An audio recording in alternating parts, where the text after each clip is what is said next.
Senate Committee on Health, Education, Labor, and Pensions will please come to order. Today we turn our attention again to the opioid crisis, the nation's #1 public health challenge. Our witness today is Sam Quinones, the author of Dreamland, A True Tale of America's Opiate Epidemic. Senator Murray and I will each have an opening statement, then I'll introduce the witness.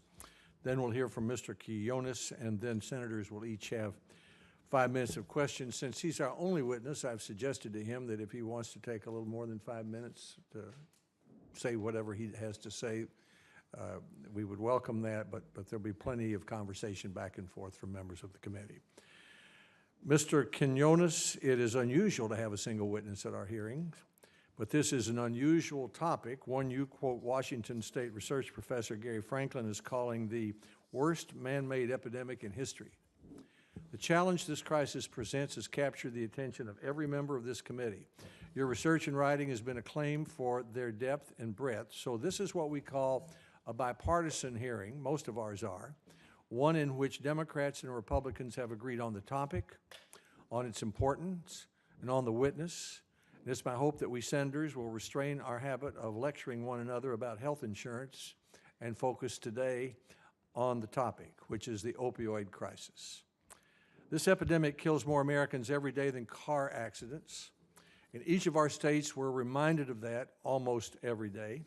Yesterday, I dropped by a meeting at the Tennessee governor's residence in Nashville.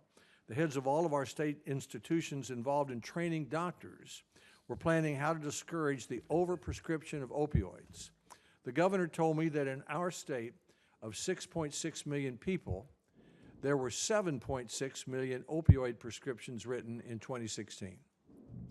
And that even though the state has reduced the amounts of opioids prescribed, that the number of overdose deaths is up because of the abuse of fentanyl, a synthetic opioid. Rather than spend more time establishing the crisis, I want to focus today on what we can do about it.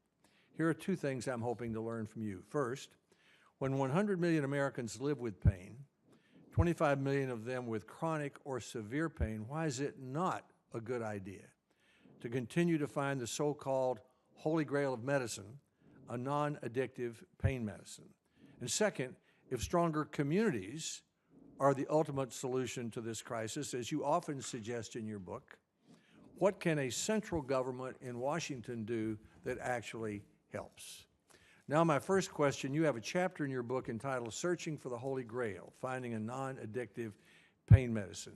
I've actually read your book. I think there are a number of others here who have and who even brought it with them.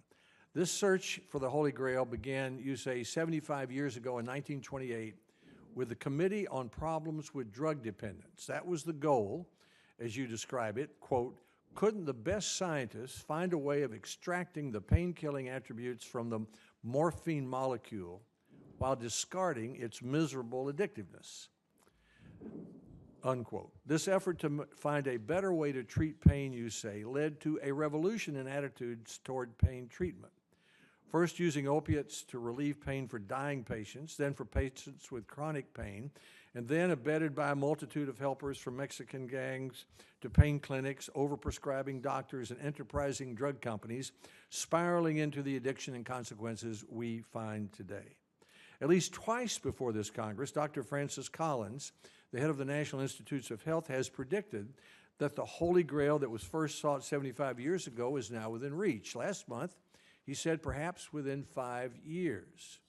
With our encouragement, Dr. Collins has organized NIH researchers in partnership with private companies to speed up the process, and the Food and Drug Administration Commissioner, Dr. Scott Gottlieb, is on board to fast-track the effort within the bounds of safety and efficacy. But I read at least some of your book to say that this Holy Grail may never be found. You even quote some scientists who say it should not be found. So I hope you'll tell us what you think about this. Should we not continue to try to find non-addictive pain medicine to relieve suffering without addiction? Is that not the obvious antidote to opioid epidemic? The second area I would hope to learn from you about is what we can do from Washington, D.C.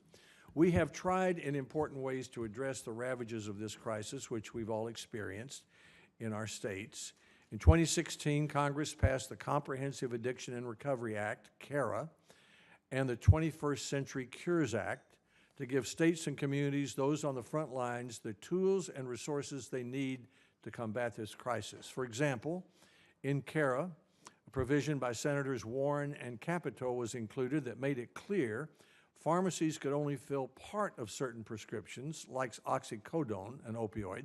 That way, a mom filling her son's pain medicine prescription after his wisdom teeth surgery could ask only for 3 days' worth of pills instead of the 30 days he was prescribed.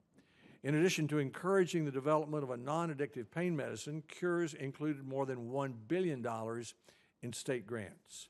We're considering additional funding for treatment and to discover alternative pain medicines. We've held hearings on wellness, lifestyle changes, which you mentioned in your book, such as exercising, eating healthier, that help people lead healthier lives, and what incentives would help people make those lifestyle changes.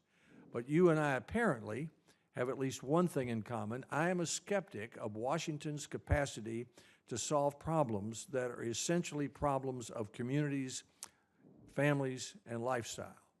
You say that the opioid crisis is a problem of society, that when we lose our sense of community, we become easy prey for quick external solutions for complex problems like opioids. In your words, quote, "I believe more strongly than ever that the antidote to heroin is community. Make sure people in your neighborhood do things together. Break down those barriers that keep people isolated," unquote.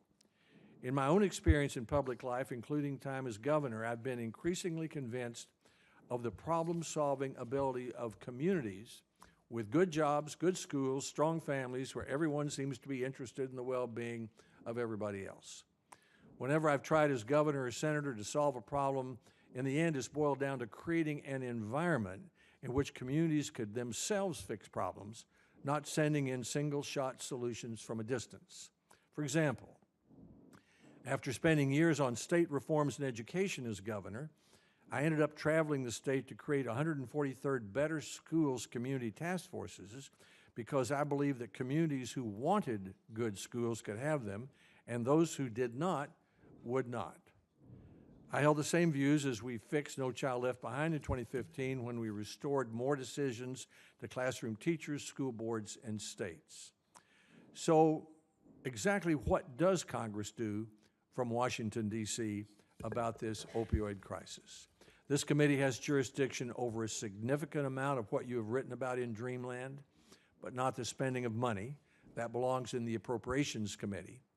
We're eager to hear your testimony and to hear your solutions. Senator Murray. Well, thank you very